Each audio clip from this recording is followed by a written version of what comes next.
Pakistan taking on India.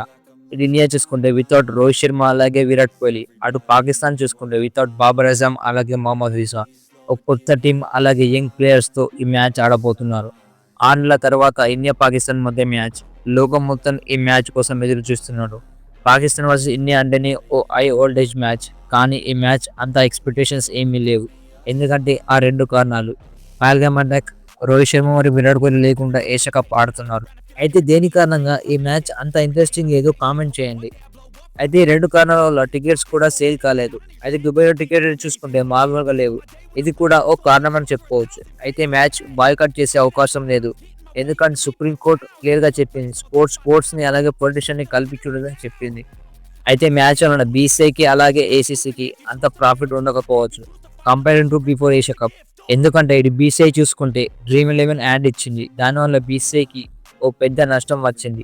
Sponsors ఎవరు లేరు. అలాగే ఏసీసీకి చూసుకుంటే నష్టం రాకపోవచ్చు కానీ ప్రాఫిట్ అయితే ఉండకపోవచ్చు. అయితే పాకిస్తాన్ అలాగే ఇండియా లాస్ట్ మ్యాచ్ యూఎస్ఏలో జరిగింది. ఆ మ్యాచ్లో ఇండియా 117 స్కోర్ చేసింది.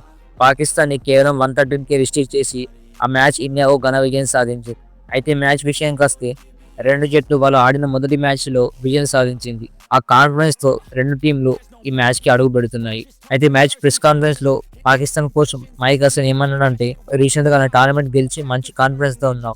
అయితే మైక్ హసన్‌ని ఒక క్వశ్చన్ అడిగారు. ఇండియా దగ్గర మంచి రిస్ట్ స్పిన్నర్స్ ఉన్నారు. మరి బ్యాటర్స్ ఎలా ఎదుర్కొంటారని అడిగితే మైక్ హసన్ కాన్ఫిడెన్సో లేదో ఓవర్ కాన్ఫిడెన్సో కానీ ఏమన్నాడంటే, మేము రీసెంట్‌గా జరిగిన టోర్నమెంట్‌లో రషీద్ ఖాన్ అలాగే నూర్ అహ్మద్ లాంటి వరల్డ్ క్లాస్ స్పిన్నర్స్‌ని ఎదుర్కొని వచ్చాము. మాకు అంత టఫ్ ఏమి ఉండదని అన్నాడు. అయితే మ్యాచ్ అయిపోయాక తెలుస్తుంది. అయితే మ్యాచ్ ఎవరు గెలిస్తే వాళ్ళు సూపర్ 4లోకి వెళ్తారు. అలాగే సూపర్ 4లోకి వెళ్ళిన మొదటి టీమ్‌గా నిలుస్తుంది.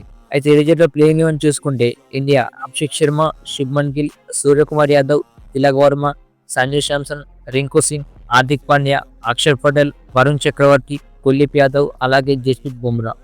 పాకిస్తాన్ చూసుకుంటే ఫర్హాన్, సైన్ అయూబ్, మహమ్మద్ ఆరిస్, ఫాఖర్ జమాన్, సల్మాన్ అలీ ఆగా, హసన్ నవాజ్, మహమ్మద్ నవాజ్, ఫహీమ్, షాహిన్ అఫ్రిది, ముకీమ్, బాబర్ అహ్మద్.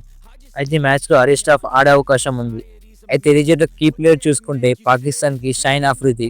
ఎందుకంటే షాహిన్ అఫ్రిది ఇండియా పైన మంచి రికార్డ్ ఉంది.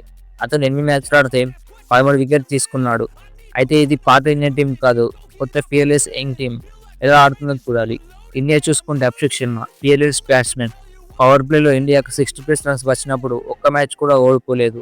కానీ అభిషేక్ శర్మకు పెద్ద సవాలు ముందుంది. షాహిన్ అఫ్రిది అలాగే హరీష్ రాఫ్. అయితే ఇండియా ఆడిన ఫస్ట్ మ్యాచ్‌లోనే చూసాం. అభిషేక్ శర్మ ఆడిన ఫస్ట్ బాలే స్టాండ్‌లోకి పంపించాడు. అయితే అభిషేక్ శర్మ ఎలా ఆడతాడని చూడాలి ఈ మ్యాచ్‌లో. అయితే 2 టీమ్‌ల కీ బ్యాటిల్ చూసుకుంటే అభిషేక్ శర్మ వర్సెస్ షాహిన్ అఫ్రిది. అయితే అభిషేక్ శర్మ షాహిన్ అఫ్రిదిని ఇంతవరకు ఎదుర్కోలేడు. అయితే అభిషేక్ శర్మ వీక్ పాయింట్ ఏంటంటే లోపలికి వచ్చే బాల్స్‌కి ఇబ్బంది పడతాడు. అయితే షాహిన్ అఫ్రిదిని ఎలా ఎలా ఎదుర్కొంటాడని చూడాల్సింది. Pakistan openers versus Bumrah. Pakistan openers అంత ఎక్స్‌పీరియన్స్ ఏం లేదు. వాళ్ళ అంత ఎక్స్‌పీరియన్స్ ఏం లేదు. బుమ్రా ఎక్స్‌పీరియన్స్ యూజ్ చేసి ఎలా ట్యాకిల్ చేస్తాడని చూడాల్సింది. Pakistan middle orders versus Indian spinners. Pakistan middle order చూసుకుంటే మిడిల్ ఆర్డర్స్‌లో మహమ్మద్ నవాజ్ తప్ప ఇంకెవరు అంత ఎక్స్‌పీరియన్స్ ఏం లేదు. పాకిస్తాన్ మిడిల్ ఆర్డర్స్ ఇండియన్స్ ఎలా ఫేస్ చేస్తారని చూడాల్సిందే. అయితే మళ్ళీ ఈ మ్యాచ్ అయిపోయిన తర్వాత మ్యాచ్ రివ్యూలో కలుసుకుందాం.